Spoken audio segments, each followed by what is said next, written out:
Hola a todos, qué bueno estar con ustedes el día de hoy en este módulo número 6 acerca de las grandes batallas del antiguo Egipto. Vamos a conocer un poco de la historia y de la estrategia militar de los antiguos egipcios. Y vamos a partir desde una premisa que ha marcado a todas las civilizaciones de la humanidad. Y esta premisa es que la historia de los hombres es la historia de las guerras. Y siempre nos han dicho que la guerra como tal, como conflicto más allá de los estragos de la sangre derramada, es todos los tratados económico-políticos, orden social e incluso reafirmación de un orden divino, lo que generan detrás del conflicto armado y que escriben esta historia los vencedores. Siempre nos han manifestado esto en la historia de la humanidad. Entonces, por eso partimos desde esta premisa de que la historia de los hombres es la historia de las guerras.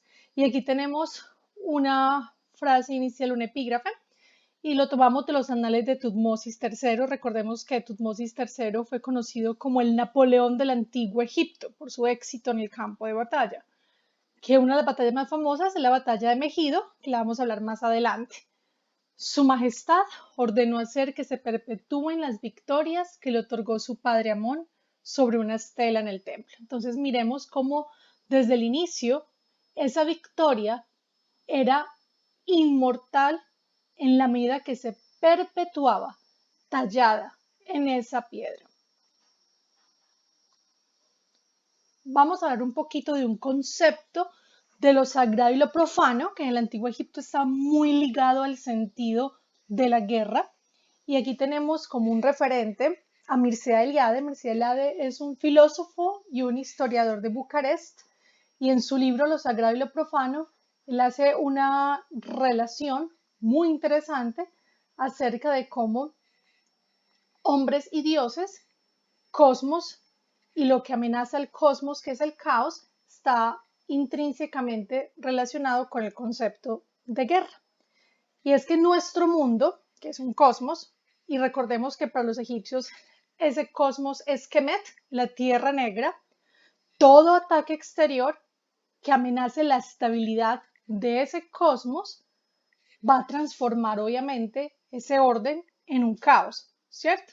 Entonces, como el mundo de los egipcios, cuando hablamos de nuestro mundo, aquí vamos a hacer la comparación con el mundo de los egipcios, estaba fundado en imitación, en obra ejemplar de los dioses, la cosmogonía, los adversarios que lo atacan se asimilan a los enemigos de los dioses o a los demonios y sobre todo al archidemonio. El dragón primordial vencido por los dioses al comienzo de los tiempos. Recordemos que este concepto de sagrado y profano que trae Mircea Eliade está aplicado a este concepto en diferentes culturas, ¿cierto?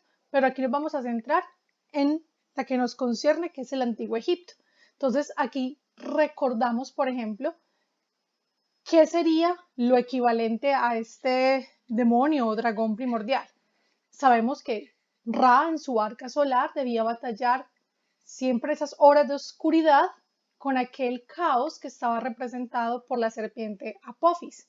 Entonces, cuando se enfrentaba a ese caos y salía nuevamente la luz y comenzaba un nuevo día, desde esa primera batalla primigenia, esa batalla divina, se mostraba cómo el orden se restauraba, cómo la luz vencía las sombras y cómo el caos se destruía para dar paso a un nuevo día y por ende para estar perpetuando ese ciclo de vida. Toda destrucción de una ciudad equivale a una regresión al caos. Toda victoria contra el atacante reitera la victoria ejemplar del dios contra el dragón. Recordemos que el dragón está simbolizando el caos. ¿Listo? ¿Cuál era el rol entonces del faraón? Sabemos que el faraón heredó el trono a Horus, Horus heredó el trono a Osiris, estamos hablando desde la cosmogonía heliopolitana, ¿cierto? Y se interpreta que el pensamiento religioso egipcio como un proceso de reactualización de la obra de ese demiurgo centrado en la figura del faraón. Recordemos que el faraón a ser ese representante divino en la tierra, tenía como misión importante mantener el orden. Ese orden representado en Maat.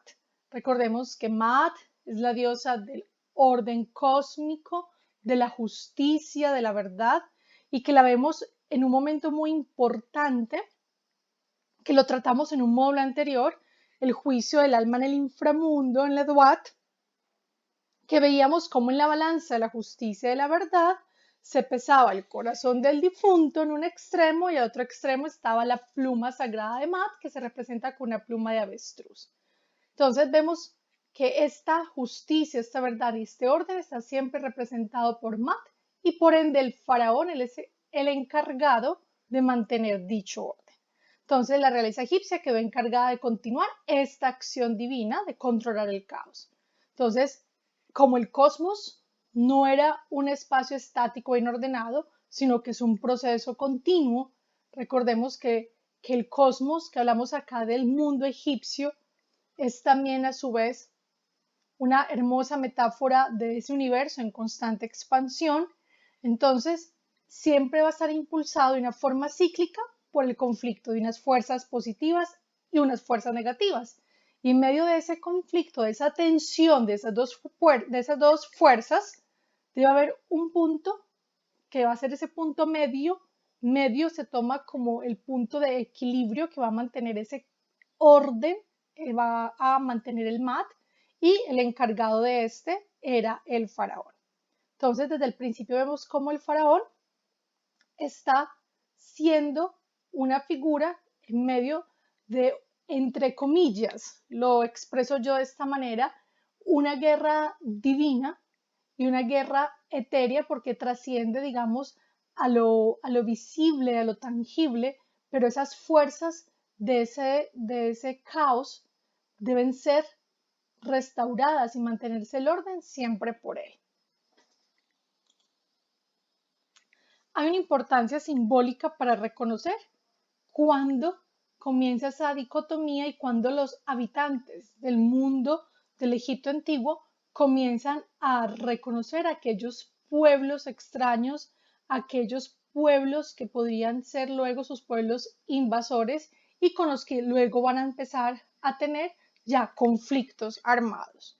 Entonces, para comprender la importancia simbólica de la guerra en el país del Nilo, en Kemet, la Tierra Negra en Egipto, hay que analizar cómo ellos veían esa dicotomía de cosmos y de caos. Entonces vamos a ver aquí en esta escritura jeroglífica que les ilustro. Sabemos que la escritura jeroglífica está compuesta por signos tanto de pictogramas, ideogramas y fonogramas, es decir, símbolos que nos pueden representar solamente un grafema o símbolos que nos pueden representar un concepto o una idea y símbolos que nos representan un sonido. Entonces aquí vamos a ver en cada símbolo, cada trazo geométrico, esta construcción social que ellos dejaban plasmado en términos de cosmos y de caos. Entonces, como les decía, Kemet, que es la Tierra Negra, que es Egipto, se va a representar con el jeroglífico superior, el que vemos donde vemos el ave y vemos la transliteración y la vemos aquí representadas en 3 letras de nuestro abecedario, la K, la M y la T, que es Kemet. El primer jeroglífico corresponde a un trozo de piel de cocodrilo, como con la escama. La segunda letra, que sería la M, está representada por el ave que les mencioné, que es un búho. Y la última letra, la T, está representada por un símbolo que se traduce de 3 formas: o pan, o pueblo, o tierra o país. Entonces, en este caso, ellos unidos forman la palabra Kemet, que es el país de Egipto, la Tierra Negra. ¿Y qué es Kemet para ellos? Es todo lo que está rodeado por la Tierra Roja. Es decir, la tierra externa a Kemet, lo que lo rodea, que es el desierto.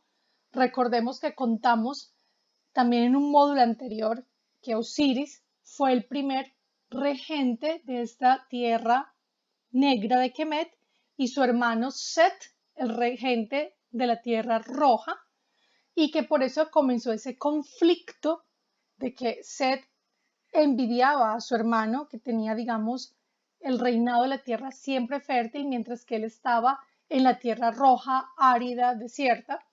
Entonces, esta tierra roja se le conoce o se traduce el jeroglífico, lo vamos a ver en la parte inferior, el símbolo que se ve como con tres curvitas se refiere al desierto, también se le puede traducir como país montañoso o como país extranjero, porque ellos vinculaban esta parte de la Tierra Roja a los países extranjeros. Y vemos también el nombre de Set aquí en la transliteración de este jeroglífico. En el tercer jeroglífico, el de la esquina, vemos, por ejemplo, cómo se representa el nombre de los Ixus, que fue uno de los pueblos invasores, y vemos que está presente nuevamente la forma que se ve como tres picos de montañas, es decir, siempre estaba presente ese jeroglífico para designar el desierto, el país montañoso o para nombrar un país extranjero. Entonces, el jeroglífico determinativo del desierto, ya sabemos, está constituido por una llanura con tres colinas, separadas por valles profundos. Y es el determinativo que nos va a aparecer en referencia a los lugares que se encontraran por fuera de la monarquía egipcia. Entonces vemos que el pensamiento de los antiguos egipcios estaba muy influenciado por las tierras extranjeras que rodeaban su país. Ellos eran conscientes de que de estas iban a provenían todas las amenazas y los peligros que iban a atentar contra Maat, es decir, contra su orden divino, y por eso el faraón tenía que estar presto y atento para conservar y mantener este Maat. El orden restaurado. Entonces, desde los orígenes del periodo predinástico, recordemos esa historia antes de la historia que vimos hace dos módulos y que hablábamos de todo lo que ocurrió en el Egipto antes de la dinastía Cero, antes de la unificación del Alto y el Bajo Egipto, que hablamos del periodo badariense y hablamos de Nagada I, Nagada II, Nagada III.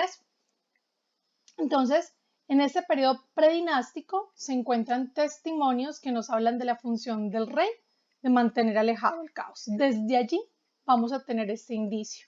Entonces, incluso en la paleta de Narmer, con el que se instaura, por decirlo de alguna manera, la dinastía Cero, su mensaje es el orden instaurado a partir de la unificación de Egipto, es decir, ya no hay dos coronas, ya no hay dos capitales, ya es un solo imperio, una sola capital, una sola corona unificada.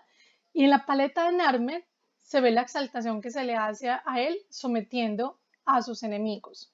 Entonces, desde ahí vamos a ver que esto va a estar muchas veces presente de manera iconográfica en toda la historia del antiguo Egipto. Vamos a ver ilustrados varios faraones en los templos cuando están sometiendo al pueblo invasor. Por ejemplo, en la imagen de esta diapositiva vamos a ver a Ramsés III y ahí muestran cómo en ella los enemigos ya no son los habitantes del Bajo Egipto.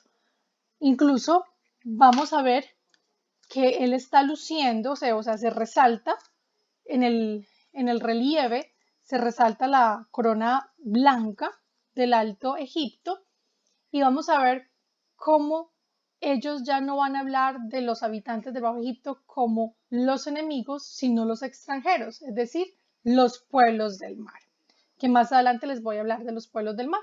La imagen se parece muchísimo a la que aparece en la paleta de Narmer. Si nos devolvemos al módulo de los periodos y las dinastías, donde les dejé la ilustración de la paleta de Narmer, van a poder hacer ahí la comparación de esta imagen con aquella. Y la presencia del dios Amón, que la vemos en la paleta de Narmer, que sostiene las cuerdas que atan los nombres de las ciudades extranjeras, es entrega al monarca de una cimitarra. Y la diosa Waset, que también sostiene las cuerdas. Entonces ahí se muestra la idea de que el dios en tierra, que es este rey, este faraón, contaba con el apoyo de las deidades. Esto aparece en la paleta de Narmer. Los invito a ver el módulo donde tratamos periodos y dinastías para que puedan ver la imagen y comparar con este relieve de Ramsés III. Orígenes del ejército egipcio. Entonces, en los inicios de la historia, como les comentaba, no existía como tal un ejército profesional. O sea, estaba el concepto desde un inicio, lo vimos de lo sagrado y lo profano, pero no hablamos en ningún momento de un ejército establecido como tal, sino que ellos se preparaban para momentos de conflicto. Entonces, los funcionarios del rey reclutaban a hombres que hacían el papel de guerreros mientras se les necesitara. Esos soldados no contaban con entrenamiento ni formación militar, pero obviamente al pasar el tiempo se vio necesario defender los cultivos de los invasores, empezaron a venir pueblos de Asia Menor y de Libia, entonces ellos dijeron, bueno, necesitamos ya crear un ejército permanente, no podemos simplemente atender situaciones de contingencia reclutando hombres por los funcionarios del rey, sino que debemos tener un ejército permanente. Entonces los oficiales pertenecían a la clase media, mientras que los soldados de rango más bajo pertenecían a las clases más bajas. Y solamente los miembros de las familias de las clases altas podían acceder a la escuela de altos oficiales. Entonces, desde aquí mismo, desde que se decide instaurar un ejército de forma permanente, vamos también a ver una jerarquía dentro de esta organización. También eran los únicos que podían conseguir prestigio en la batalla. Estamos hablando de aquellos que estaban en las clases altas y que accedían a la escuela de altos oficiales, porque ellos eran los que podían conseguir ascensos y prosperar dentro del ejército.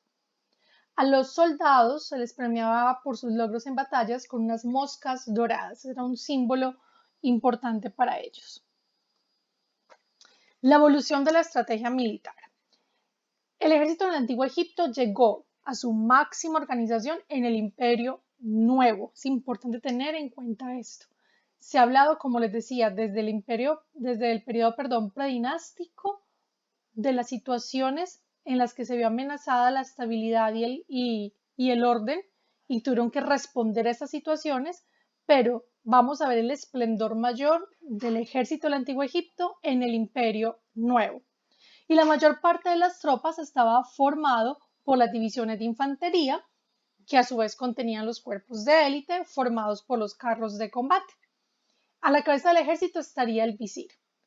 Y a este visir lo va a apoyar un director de arsenales, que es el que se encargaría de la parte logística del ejército, es decir, la persona encargada de que los guerreros egipcios tuvieran las armas y los suministros apropiados, del entrenamiento, la organización de las tropas, ya se va a encargar el director de infantería.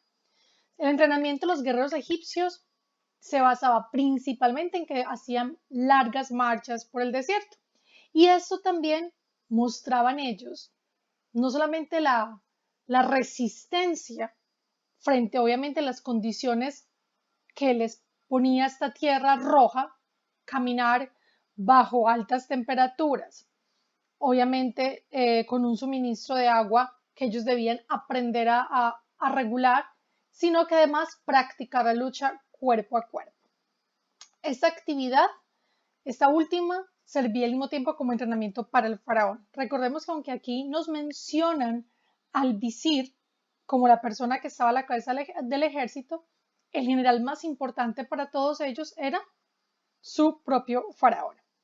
Todos ellos solían vestir esto que vemos en la imagen, que es como un faldellín shenty, que es una pieza de tela de forma rectangular hecha de lino blanco, que envolvía la cintura, se ajustaba con un ceñidor y sobre este faldellín se colocaba una pieza triangular de lino endurecido, que es la pieza que sobresale en el centro y que se ve que llega un poquito más abajo en la pierna, estará más endurecida porque era para proteger las partes nobles de los soldados.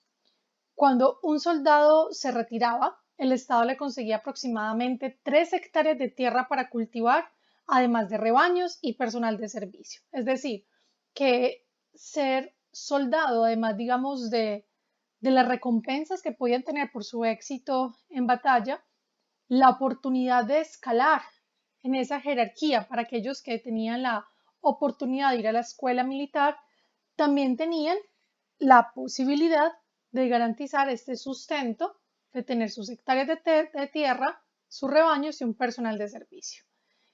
Y la ventaja para ellos era que estas tierras podían ser heredadas. Entonces los descendientes siempre de un soldado iban luego a tener la posibilidad de también hacer esta carrera si su padre lo había hecho. Heredaban la tierra y heredaban también la posibilidad, si era un hombre apto, para enrolarse en el ejército.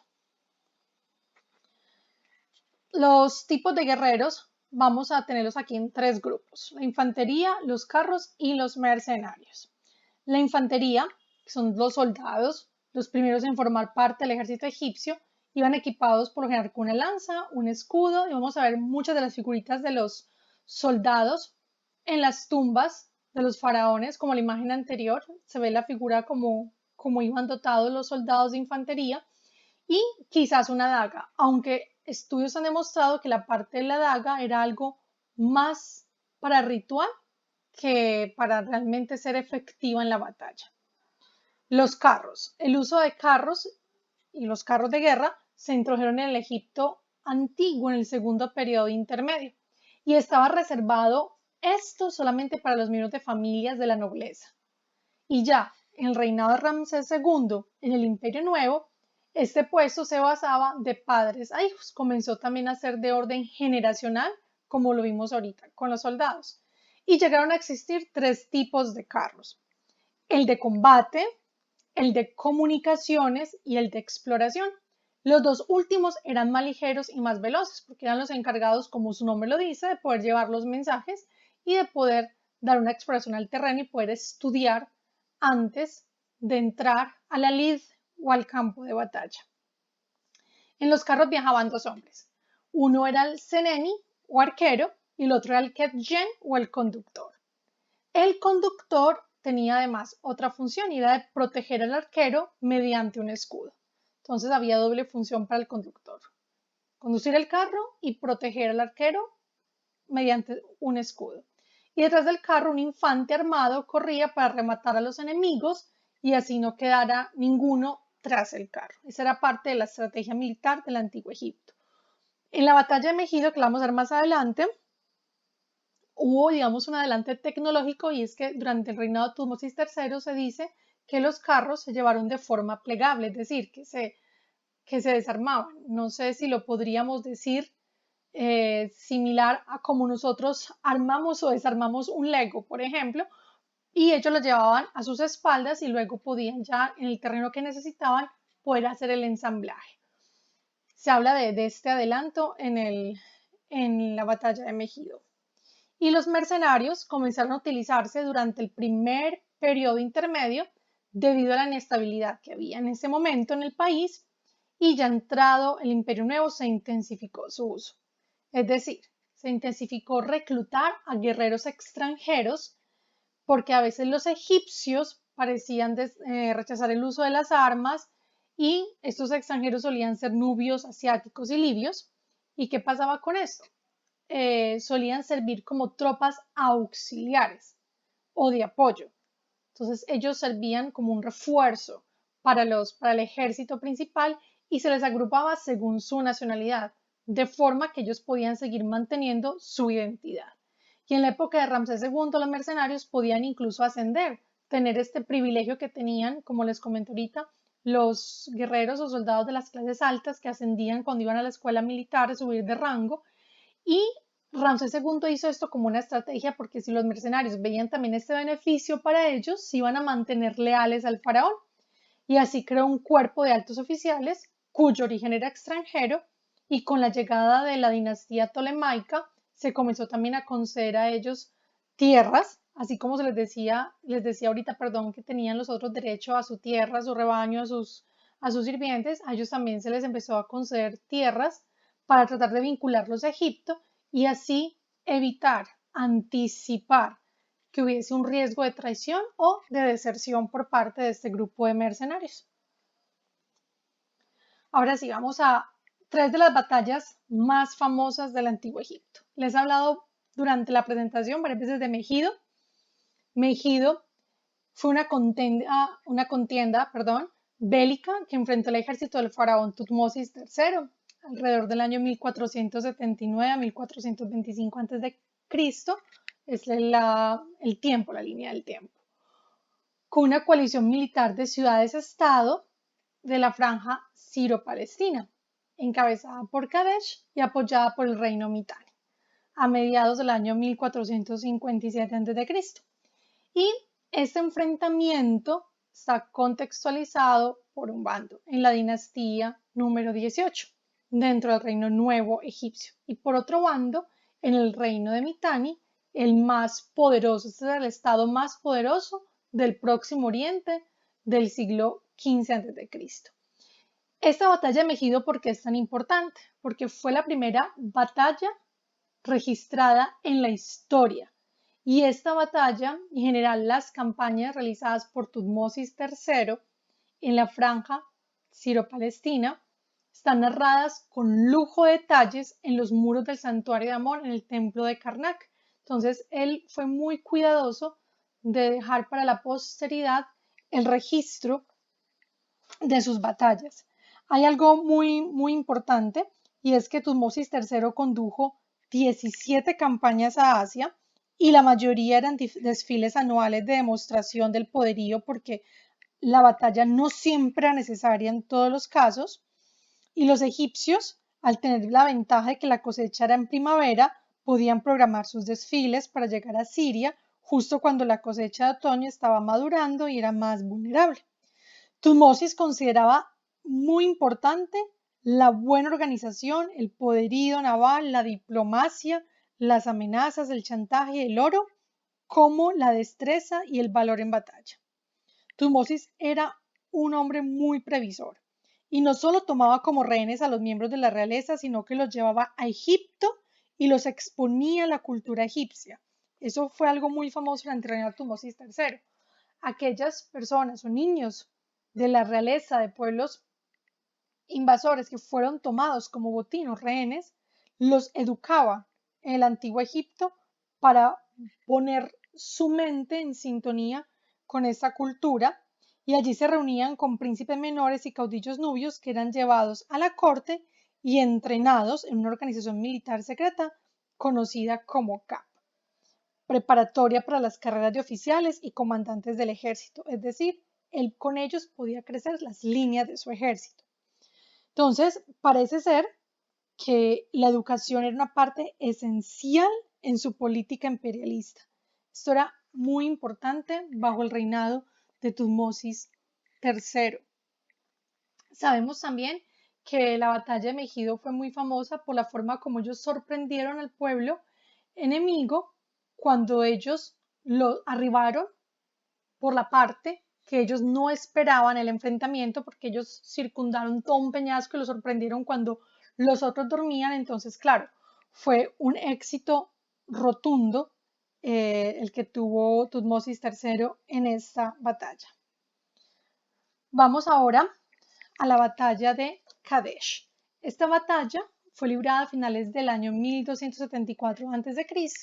Fue un combate de infantería y de carros en el que se enfrentaron las fuerzas egipcias del faraón Ramsés II y las hititas de Muwatalli. La batalla ocurrió en las inmediaciones de la ciudad de Kadesh, que es lo que hoy se conoce como territorio sirio.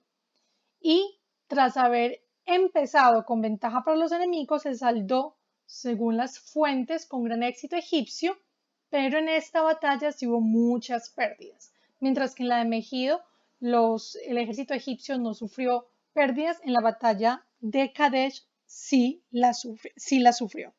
Entonces, es importante también resaltar que Ramsés II emprendió muchas campañas, activas campañas en Asia. Y como les decía, en 1286 aproximadamente, porque hay dos rangos aquí de tiempo, participó en una batalla en Kadesh contra los hititas, en la cual Ramsés, según la versión egipcia, fue separado del cuerpo principal de sus tropas y salvó el ejército del desastre con prodigiosos actos de valor personal. Es decir, aquí la gloria fue del faraón. Pero según los registros, no tomó la ciudad de Kadesh, sino que simplemente regresó a Egipto con su ejército ordenado perfectamente, en una formación muy ordenada. También hay una versión hitita de la batalla. Y en la versión hitita, ellos no lo muestran como una absoluta victoria egipcia. Entonces, la situación a veces queda sin resolver y siguieron hostilidades entre ellos. Y fue después que se firmó un acuerdo de paz con los hititas, que era un pacto de no agresión y también una alianza ofensiva y defensiva contra los enemigos bárbaros y sin nombre. Entonces, además de esto, se dio la extradición a los refugiados políticos y aquí vemos otra vez un hecho importante como si Megido fue la primera batalla de la historia, aquí se habla de un primer tratado de paz. Ahora vamos a la batalla del delta del río Nilo. Esta es la primera batalla naval registrada. La de Megido por tiempo fue la primera batalla en la historia, pero esta es la primera batalla naval y fue un cruel enfrentamiento entre los pueblos del mar y la flota egipcia al mando de Ramsés III. ¿Quiénes eran los pueblos del mar? Los pueblos del mar eran un grupo de pueblos de la Edad de Bronce que migraron al Oriente Próximo. Y este nombre lo debemos al egiptólogo francés Emmanuel de Rouge para denominar los pueblos que aparecen en las inscripciones del templo de Medinet Abu. Él tomó este nombre para denominarlos. Y el faraón Merentab se refirió a ellos como los países extranjeros o pueblos de la mar en una inscripción en Karnak. Entonces, esto ocurrió alrededor del año 1178 a.C. o 1175 a.C. El conflicto se produjo en algún lugar frente a las costas de la región oriental del delta del Nilo y en parte en las fronteras del imperio egipcio en Siria, aunque su ubicación exacta se desconoce hasta la fecha. Y la batalla está registrada, como les decía, en los muros exteriores del templo funerario del faraón Ramsés III en Medinet Abu. Recordamos que en las primeras diapositivas veíamos la inscripción de Ramsés III cuando estaba sometiendo al pueblo enemigo. Se referían aquí a esta batalla con los pueblos del mar. Y vemos aquí en la batalla de Megido, que se ve en el templo de Amón en Karnak, se ve muy similar la iconografía a cómo se ve la de Ramsés III en Medinet Abu. Pero vemos que en la Ramsés III, que lo vimos en diapositivas anteriores, se hacía como resaltaba, era la corona blanca del Alto Egipto, y aquí vemos que se resalta en el relieve la corona roja del Bajo Egipto. Son detalles que hay que tener presentes, pero mirar cómo es permanente en la iconografía el sometimiento del pueblo enemigo y que esto nace desde la dinastía Cero, como les comenté, en la paleta de Narmer. Muchas gracias por su tiempo. Qué rico es poderme conectar con ustedes a través de estos videos, de estas clases. Recuerden, por favor, contactarme en mi sitio web www.egiptologiamedellin.com. Pueden también seguirme en mi canal de YouTube.